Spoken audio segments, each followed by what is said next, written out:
সকলোকে মোৰ চেনেললৈ ৱেলকাম জনালোঁ। আমি প্ৰথম যি দুটা ভিডিঅ' কৰিছিলোঁ সেই ভিডিঅ'কেইটাত আমি LCM আৰু HCFৰ যিখিনি কনচেপ্ট আছিলে সেই কনচেপ্টটো আমি শিকি ল'লোঁ আৰু যিবোৰ শ্বৰ্ট ট্ৰিক আছিলে সেইখিনি আমি শিকি ল'লোঁ। আৰু LCM আৰু HCFৰ যিখিনি শ্বৰ্ট ট্ৰিক আৰু কনচেপ্টটো শিকি ল'লোঁ সেইখিনি আমি এতিয়া কি কৰিম? এপ্লাই কৰিম। আৰু এপ্লাই কিহত কৰিম? PYQ প্ৰিভিয়াছ ইয়াৰ কুৱেশ্যন আমি লৈ পিনে আমি LCM আৰু HCFৰ আমি কুৱেশ্যন ছল্ভ কৰিম। আৰু এই কুৱেশ্যনবোৰত আমি প্ৰথম ভিডিঅ'ত LCM আৰু HCFৰ যিখিনি শ্বৰ্ট ট্ৰিক্স আমি শিকিলোঁ বা কনচেপ্ট শিকিলোঁ সেইখিনি ইউজ হ'ব। গতিকে ভিডিঅ'টো শেষলৈ চাব বুলি কুৱেশ্যনখিনি ছল্ভ কৰাৰ আগতে আমি এটা বেছিক ফৰ্মুলা এটা শিকি লওঁ। LCM আৰু HCFৰ আমি বেছিক ফৰ্মুলা এটা শিকি লওঁ যে দুটা নাম্বাৰ আছে, ধৰা হ'ল নাম্বাৰ দুটা x1 আৰু x2, ধৰা হ'ল x1 আৰু x2 দুটা নাম্বাৰ। আৰু এই দুটা নাম্বাৰ যেতিয়া আমি মাল্টিপ্লাই কৰিম, পূৰণ কৰিম, তেতিয়া যিটো আমি এনচাৰ পাম মাল্টিপ্লাই কৰিলে সেই এনচাৰটো LCM আৰু HCFৰ কি হ'ব? HCFৰ পূৰণফল হ'ব।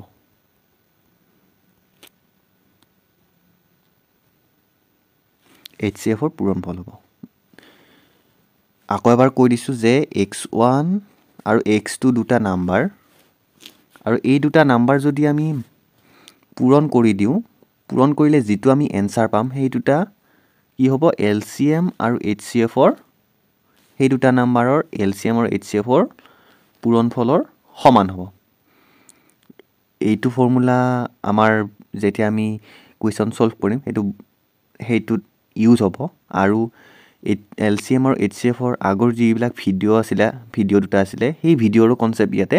ফ'ল' হ'ব। গতিকে আমি দেৰি নকৰি কুৱেশ্যনখিনি ছল্ভ কৰোঁ।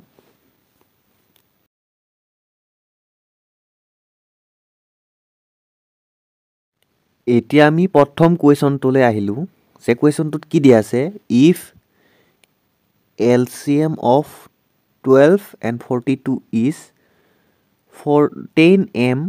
plus 4, then value of m is কি সুধিছে? অপশ্যন দিয়া আছে আমাক। এতিয়া যদি আমি এই কুৱেশ্যনটোৰ ষ্টেটমেণ্টটো লিখিব যাওঁ তেতিয়া আমাক কি দিছে? কুৱেশ্যনটো আমি যদি লিখোঁ তেতিয়া কি পাম আমি? LCM of 12 and 42 কাৰ সমান বুলি কৈছে? 10m plus 4ৰ সমান বুলি কৈছে। এই LCMটো হ'ল 12 আৰু 42 দেই। এতিয়া 10m plus 4 বুলি কৈছে। আৰু আমাক কুৱেশ্যনটোত কি সুধিছে? Value of m,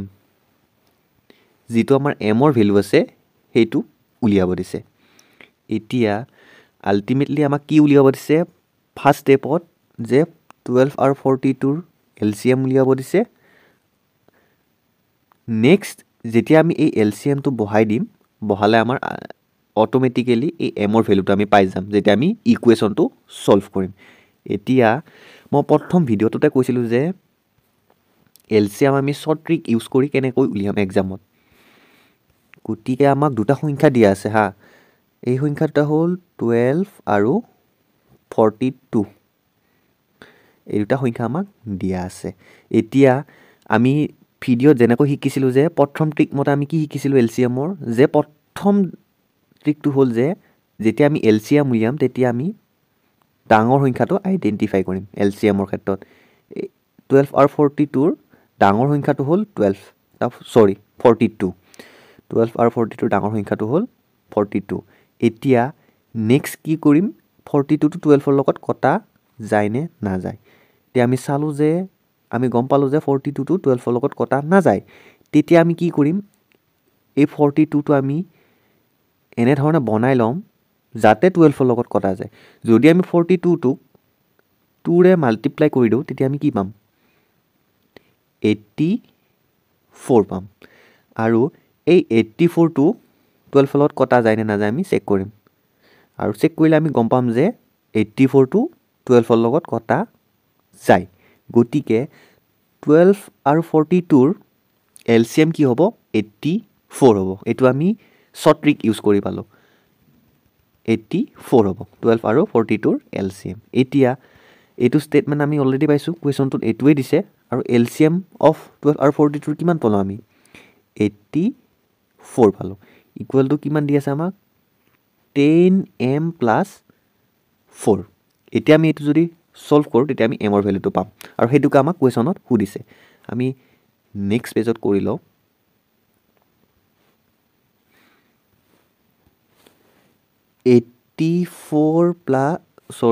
84 equal to 10m plus 4 যদি আমি ইকুৱেশ্যনটো সলভ কৰো তেতিয়া 84 minus 4 equal to 10m 80 equal to 10m এটো 4 টো প্লাস আছিল আৰু ইফালে আনাৰ ফলত মাইনাস হ'ল নেক্সট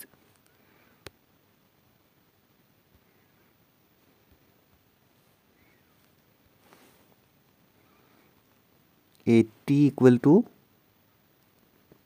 10m পাইছিলো 80 divided by 10 হ'ব কাৰণ 10 টো m লগত কি হৈছে পূৰণ হৈ আছে আৰু ইফালে আনিলে কি হ'ব হৰণ হ'ব equal to m আৰু m ৰ ভ্যালুটো আমি কি পাম 0 0 cancel 8 equal to m আমি m ৰ ভ্যালু কিমান পালো আমি 8 পালো এতিয়া আমি অপচনত চাম কিমান number option D number option D is the correct answer গতিকে এক্সামত এনেকুৱা ধৰণৰে কোৱেশ্চন আহিব এসএসসি হক আপোনাৰ আসাম পুলিচ হক ডিএইচএস হক ডিএমই হক যিকোনো কম্পিটিটিভ এক্সামৰ কাৰণে এনেকুৱা ধৰণৰ কোৱেশ্চন আহিব আৰু এনেকুৱা ধৰণৰ কোৱেশ্চন আমি সলভ কৰি যাম এতিয়া আমি নেক্সট কোৱেশ্চনলৈ আহো ভিডিওটোৰ আৰম্ভণিতে মই এটা ফৰ্মুলা কৈছিলো যে দুটা নাম্বাৰ x1 আৰু x2 যদি আমি দুটা মাল্টিপ্লাই কৰি দিও তেতিয়া আমি কি পাম এই দুটা নাম্বাৰৰ এলসিএম আৰু HCF ৰ মাল্টিপ্লায়াৰ কি সমান পাম তাৰমানে এই দুটা নাম্বাৰ যদি আমি পূৰণ কৰি দিও তেতিয়া আমি এলসিএম আৰু HCF ৰ পূৰণফলটো আমি যেটি পাম হেতুৰ সমান পাম বুলি কৈছিলো সেই কনসেপ্টটোৱে বা সেই ফৰ্মুলাটোৱে এই কোৱেশ্চনটোত ইউজ হ'ব আমাৰ তেম কোৱেশ্চনটো কৰিলে আমি ধুনিয়াকৈ এই ফৰ্মুলাটো ধুনিয়াকৈ বুজি পাম আৰু এক্সামত আহিলে এক্সামত এনেকুৱা ধৰণৰে কোৱেশ্চন আহিব খালি অলপ ইফাল কৰি দিব আৰু এতিয়া কোৱেশ্চনটো কৰো তেতিয়া আমি ফৰ্মুলাটো ধুনিয়াকৈ বুজি পাম HCF আৰু LCM of two numbers are 18 and 378 মানে দুটা নাম্বাৰৰ HCF কিমান দিয়া আছে 18 দিয়া আছে আৰু LCM 378 দিয়া আছে এতিয়া তাৰ পাছত কি কৈছে if one of the number is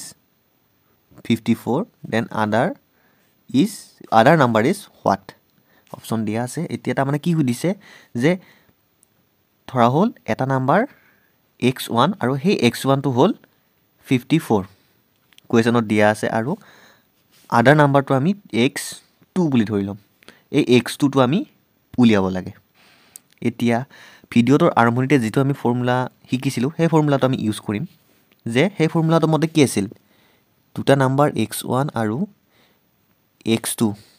এই দুটাৰ পূৰণফল সমান LCM into HCF গতিকে তে আমি নেক্সট যদি কৰো এই x1 ৰ মানটো আমি কি পালো মানে প্ৰথম নাম্বাৰটো কি পালো 54 x1 ৰ মান এই 54 টো ইয়াতে বহাই দিলো 54 into x2 equal to এই LCM কিমান দিছে আমাক 378 ইনটু HCF কি দিছে 18 HCF দিছে আপোনাৰ 18 এতিয়া আমি যদি এইটো সলভ কৰিব যাওঁ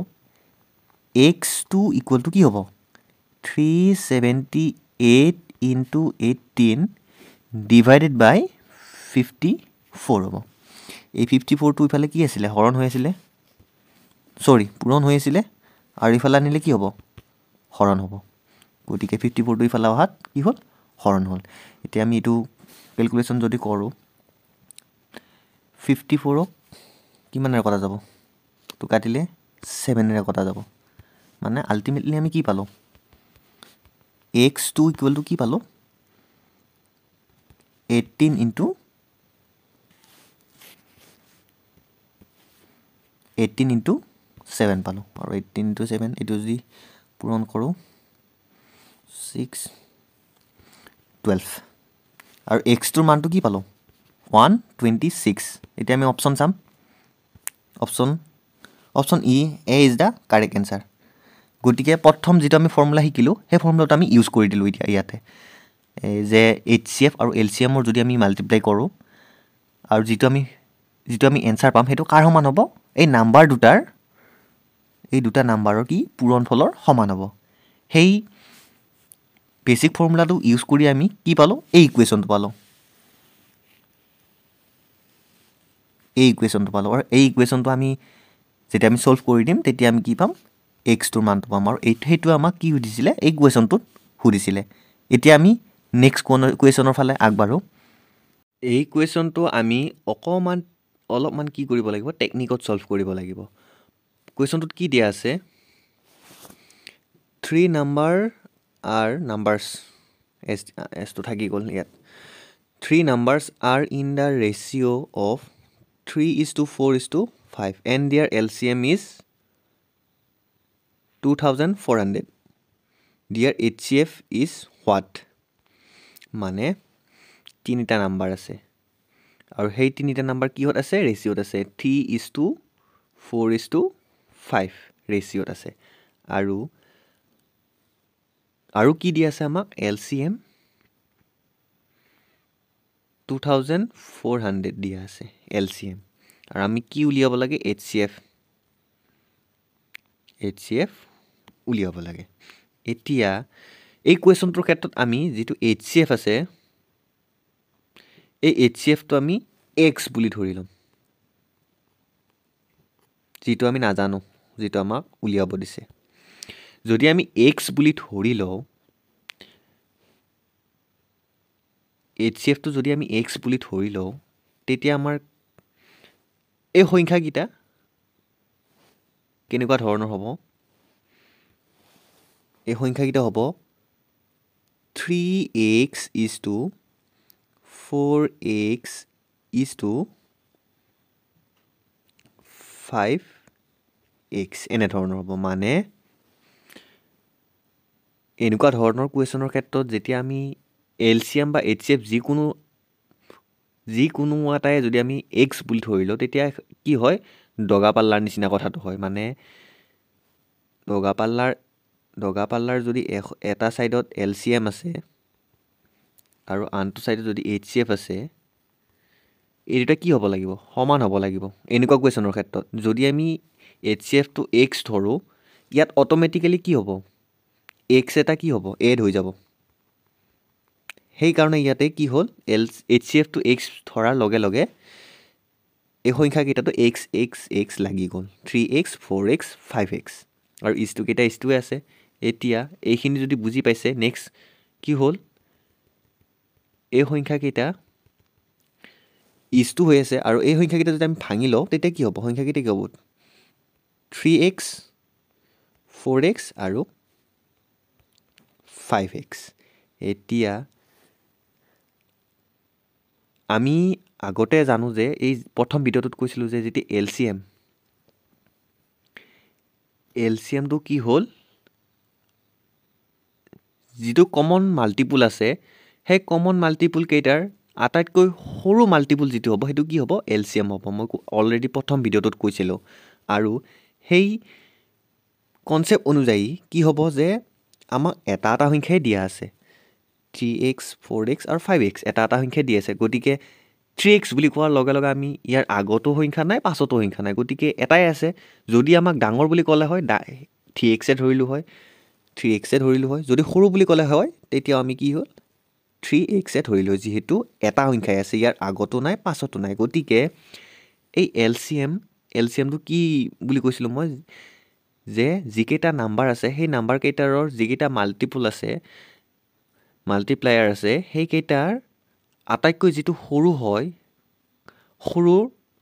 যিটো কমন হয় সেইটোৱে কি হয় LCM হয় গতিকে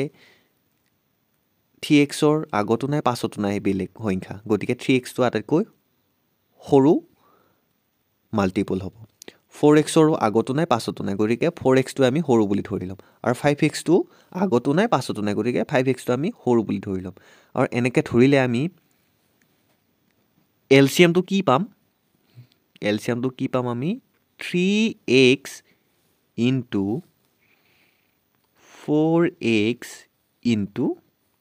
5x পাম আৰু x কেইটা কি হ'ব কমন হ'ব দেই বুজি পোৱাৰ কাৰণে কৈছোঁ মই এই x কেইটা যদি কমন হয় এইটো এডহে কৰিছোঁ দেই এড কৰাৰ কাৰণে এইকেইটা কমন হ'ব গতিকে 3 into 4 into 5 আৰু কি হ'ব xটো কি হ'ব কমন হ'ব ইয়াৰ xটো লগত লাগি থাকিব কাৰণ দগা পাল্লাৰ নিচিনা মই আগতে কৈছোঁ যদি LCMত যদি x ধৰি লওঁ HCFত অট'মেটিকেলি xটো লাগি যাব যদি HCFত xটো ধৰোঁ তেতিয়া LCMত অট'মেটিকেলি x এটা লাগি ধৰিব গতিকে তেনে ক্ষেত্ৰত আমি কি পালোঁ LCM পালোঁ 3 into 4 into 5 আৰু নতুনকৈ কি এড হ'ল xটো এড হ'ল আৰু এইটো যদি আমি কেলকুলেশ্যন কৰিব যাওঁ তেতিয়া কি পাম 60x পাম আৰু এই 60xটো হ'ল LCM এতিয়া এইটোতো আমাক সোধা নাই কুৱেশ্যনটোত সুধিছে কি HCF কি আৰু আমাক দিয়া আছে যে LCM কিমান দিয়া আছে 2400 দিয়া আছে আৰু আমি কুৱেশ্যনটোৰ পৰা যিখিনি ইনফৰমেশ্যন পালোঁ সেই ইনফৰমেশ্যন ইউজ কৰি আমি LCMটো কিমান পালোঁ 60x পালোঁ আৰু এই 60xটো যদি আমি ইয়াতে বহাই দিওঁ LCMৰ ঠাইত 60x ইকুৱেলটো কিমান হ'ব 2400 হ'ল আৰু এইটো যদি আমি ছল্ভ কৰোঁ তেতিয়া আমি পাম x equal to 2400 divided by কি 60 আৰু এইটো কেলকুলেশ্যন কৰিলে 40 পাম আৰু 40টো কিহৰ মান পালোঁ আমি xৰ মান পালোঁ আৰু xটো আমি কি বুলি ধৰিছিলোঁ xটো আমি HCF বুলি ধৰিছিলোঁ যিটো HCF সেইটো আমি x ধৰিছিলোঁ আৰু xটো কিমান পালোঁ 40 পালোঁ গতিকে আমি HCFটো পাই গ'লোঁ এতিয়া অপশ্যনটো চাম অপশ্যন কি আছে 40 আছে option A is the correct answer এতিয়া আমি নেক্সট কুৱেশ্যনটো কৰোঁ